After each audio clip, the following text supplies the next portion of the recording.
জাতীয় শিক্ষানীতি বাতিল সহ একাধিক দাবিতে শিলিগুড়িতে মিছিল করল দার্জিলিং জেলা এসএফআই ও ডিওয়াইএফআই।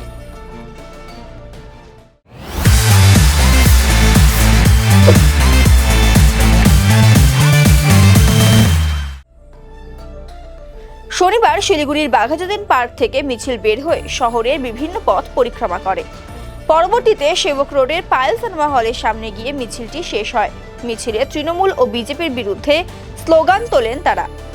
এদিনের এসএফআই এর জেলা সম্পাদক অঙ্কিত দে জানান, জাতীয় শিক্ষানীতির নামে শিক্ষাকে ধ্বংস করার প্রচেষ্টা চলছে, অবিলম্বে তা বাতিল করতে হবে।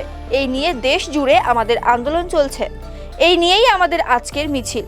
পাশাপাশি দার্জিলিং লোকসভা কেন্দ্রের প্রার্থী মুনিশ তামাং ও জলপাইগুড়ি লোকসভা কেন্দ্রে সিপিএম প্রার্থী দেবরাজ বর্মনকে জয়লাভ করার আবেদন জানান তিনি।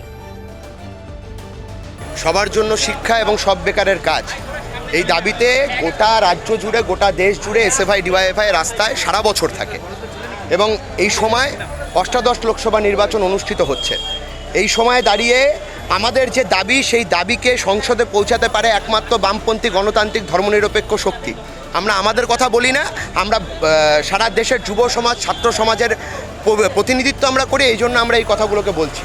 এই রাজ্যের বুকে শিক্ষায় দুর্নীতি, গোটা দেশ জুড়ে শিক্ষা ব্যবস্থাটাকে জাতীয় শিক্ষানীতির নাম করে ভেঙে চুরে শিক্ষা ব্যবস্থার 12 বাজিয়ে দেওয়া হচ্ছে। এর বিরুদ্ধে গোটা রাজ্য জুড়ে গোটা দেশ জুড়ে এসএফআই লড়ছে।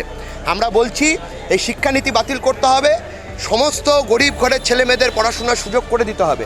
আর রাজ্যের বুকে যে ভেঙে পড়া শিক্ষা ব্যবস্থা, তোলাবাজ তৃণমূল, এই তোলাবাজ তৃণমূলকে রাজ্যের বুক থেকে হাঁটাতে হবে। চাকরি চুরি যারা করে, যারা ভবিষ্যৎ নষ্ট করে বেকার যুবকদের, তাদেরকে এই বাংলার মাটি থেকে সরাতে হবে। তাই আমরা আহ্বান করছি দুর্নীতিগ্রস্ত তৃণমূল কংগ্রেস হারাও আর সাম্প্রদায়িক বিজেপিকে তারাও। এই দুই আহ্বান নিয়ে এবং এই জেলার বুকে বামপন্থী গণতান্ত্রিক ধর্মনিরপেক্ষ শক্তির প্রার্থী ডক্টর মুনিশ তামাংকে জয়লাভ করার আহ্বান আমরা করছি এবং ঠিক পাশেই জলপাইগুড়ি কেন্দ্রে ছাত্র যুব আন্দোলনের নেতা কমরেড দেবরাজ বর্মনকে আমরা জয়লাভ করাবার আহ্বান করছি আপনাদের মধ্যে দিয়ে। আর সেই আহ্বান জানিয়ে আমাদের আজকের এই মিছিল হচ্ছে। এই মিছিলে আমাদের সংগঠনের নেতৃত্বরা উপস্থিত আছেন। আমরা এই মিছিল এখান থেকে পায়েল সিনেমা হল পর্যন্ত করব।